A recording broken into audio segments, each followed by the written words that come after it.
অসম জাতীয়তাবাদী যুৱ ছাত্ৰ পৰিষদ দক্ষিণ পশ্চিম আঞ্চলিক সমিতিৰ উদ্যোগত ধলাজানস্থিত চিত্ৰলেখা শিক্ষা বিকাশ মন্দিৰত দুদিনীয়া কাৰ্যসূচীৰে উচ্চ শিক্ষা আৰু প্ৰশাসনিক সেৱাৰ প্ৰাৰম্ভিক প্ৰস্তুতিৰ বাবে দিক নিৰ্দেশনা কাৰ্যসূচী অনুষ্ঠিত কৰা হয়, য'ত উপস্থিত থাকে যোৰহাট জিলাৰ অতিৰিক্ত আয়ুক্ত কাৰ্তিক কমল শইকীয়া, ধলাজান হাইস্কুলৰ প্ৰধান শিক্ষক বাদল সিং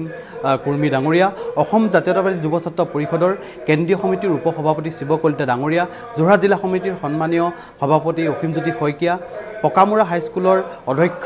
জয়ন্ত হাজৰিকা, চিত্ৰলেখা শিক্ষা বিকাশ মন্দিৰৰ প্ৰধান শিক্ষক প্ৰবীণ ৰাজখোৱাকে প্ৰমুখ কৰি কেইবাজনো বিশিষ্ট ব্যক্তি উপস্থিত থাকে। এই দুদিনীয়া কাৰ্যসূচীত উচ্চ শিক্ষা বা প্ৰশাসনিক সেৱাৰ পৰীক্ষাত কেনেধৰণে অৱতীৰ্ণ হ'ব লাগে আমি তাত এক আভাস প্ৰদান কৰা হয়, অনুশীলন কৰা হয়। বিশেষকৈ মই ধন্যবাদ জ্ঞাপন কৰিব লাগিব যোৰহাটৰ এখন শৈক্ষিক প্ৰতিষ্ঠান আকাশ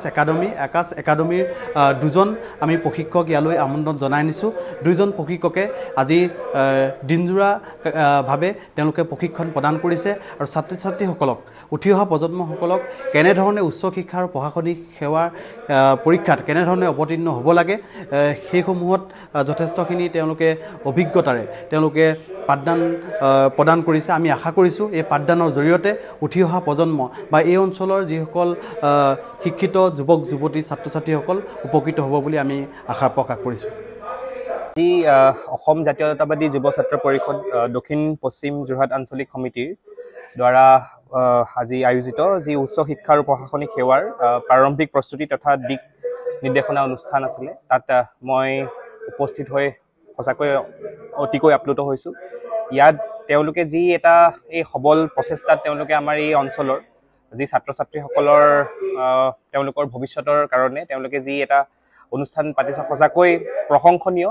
এনেকুৱা অনুষ্ঠান পাতি থাকিলে আচলতে আমাৰ এই আচলতে গৰম বন্ধত তেওঁলোকৰ যি এটা অনুষ্ঠান পতাৰ যি এটা তেওঁলোকৰ কামনা যি তেওঁলোকে ভাবি আহিছে, মোৰ মতে সেই লক্ষ্যত তেওঁলোকে উপনীত হ'বলৈ সক্ষম হৈছে। আৰু মোৰ ফালৰ পৰা এইটোৱেই তেওঁলোকলৈ